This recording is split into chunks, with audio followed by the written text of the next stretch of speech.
সবাইকে অসংখ্য ধন্যবাদ। আমরা এক্সট্রা কারিকুলার অ্যাক্টিভিটি শুরু করতে যাচ্ছি। গ্রাফে আমরা দেখতে পাচ্ছি লাইন বরাবর এবং কলাম বরাবর 7টি করে ঘর আছে, অর্থাৎ মোট 49টি ফাঁকা ঘর আছে। এই 49টি ফাঁকা ঘর আমরা পূরণ করব 1 থেকে 49 পর্যন্ত সংখ্যা দ্বারা, এবং এমনভাবে পূরণ করব যাতে প্রত্যেকটা লাইনের যোগফল সমান হয় এবং প্রত্যেকটা কলামের যোগফলও সমান হয়, এবং 2টি কর্ণ আছে, কর্ণ বরাবরও যোগফল যেন সমান হয় সংখ্যাগুলির। তা সংখ্যাগুলির যোগফল কত দাঁড়াবে সেটা আমরা একটা সূত্রের মাধ্যমে নির্ণয় করতে পারি। আমরা প্রথমে 1 স্থাপন করেছি ঠিক প্রথম লাইনের মাঝের ঘরে, অর্থাৎ বেজোড় সংখ্যক ঘর আছে, মাঝে একটা ঘর থাকবে, মাঝের ঘরে 1 স্থাপন করেছি। সংখ্যাগুলি আমরা 1 থেকে শুরু করে ঊর্ধ্বক্রম অনুসারে স্থাপন করব।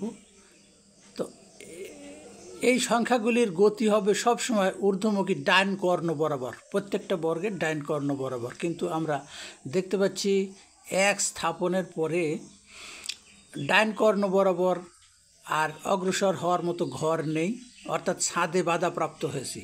আর ছাদে বাধাপ্রাপ্ত হলে ঠিক নিচে এসে, সর্বনিচে এসে 1 ঘর ডাইনে পরবর্তী সংখ্যা স্থাপন করব, যেভাবে 2কে স্থাপন করেছি। এরপর ডাইন কর্ণ বরাবর ঊর্ধ্বমুখী 3 এবং 4 স্থাপন করা হয়েছে। এবার দেয়ালে বাধাপ্রাপ্ত হয়েছি, আর জায়গা নেই। 5, 6, 7, তারপর সংখ্যায় বাধাপ্রাপ্ত হয়েছি। সুতরাং সংখ্যায় বাধাপ্রাপ্ত হলেই আমাদের 1 ঘর নিচে নামতে হবে। 8, 9, 10 আমরা ছাদে বাধাপ্রাপ্ত হয়েছি, একেবারে নিচে এসে 1 ঘর ডাইনে 11 বসাতে হবে।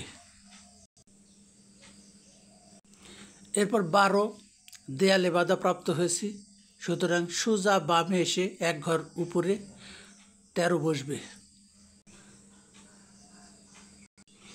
এবার 14 সংখ্যায় বাধাপ্রাপ্ত হয়েছি, সুতরাং 1 ঘর নিচে নামতে হবে।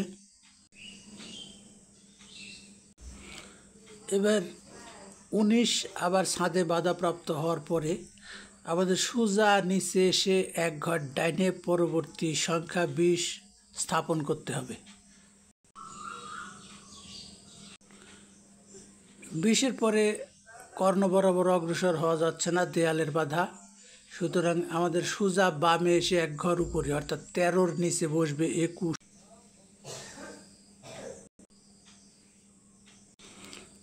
সংখ্যার বাধার কারণে 1 ঘর নিচে বসবে 22।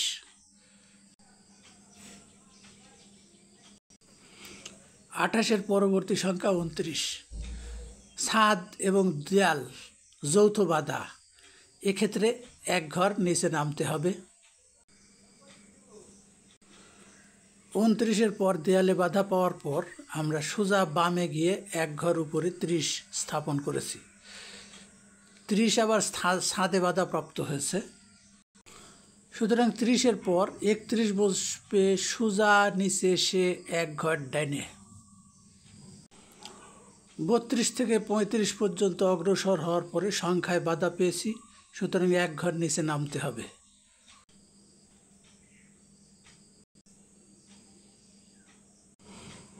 37-এর পর দেয়ালে বাধা পেয়েছি। এবার 38 সোজা বামে গিয়ে 1 ঘর উপরে, তারপর 39 আবার ছাদে বাধা।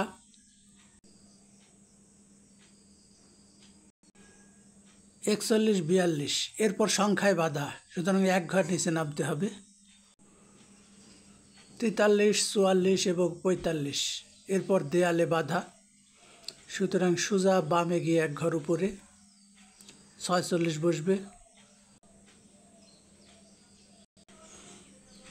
47, 48-এর পরে আবার ছাদে বাধাপ্রাপ্ত হয়েছি, সুতরাং সোজা নিচে এসে 1 ঘর ডাইনে, অর্থাৎ একটা ঘরই এখন ফাঁকা আছে।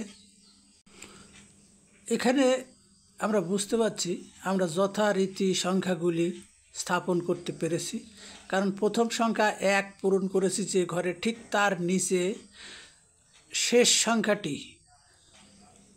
পূরণ করতে হয়েছে।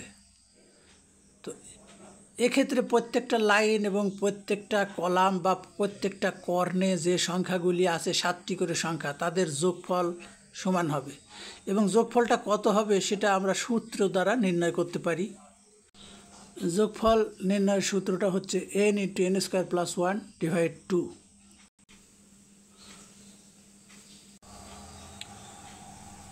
অর্থাৎ প্রতিটা লাইন বা প্রতিটা কলাম বা প্রতিটা কর্ণে যে 7টি করে সংখ্যা আছে, এই 7টি সংখ্যার যোগফল হবে 175।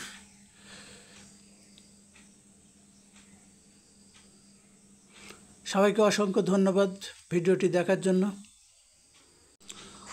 প্রতিটা বেজোড় সংখ্যা যেমন 1, 3, 5, 7, 9, 11, 13, এই বেজোড় সংখ্যার জন্য এই নিয়ম সকল ক্ষেত্রেই প্রযোজ্য।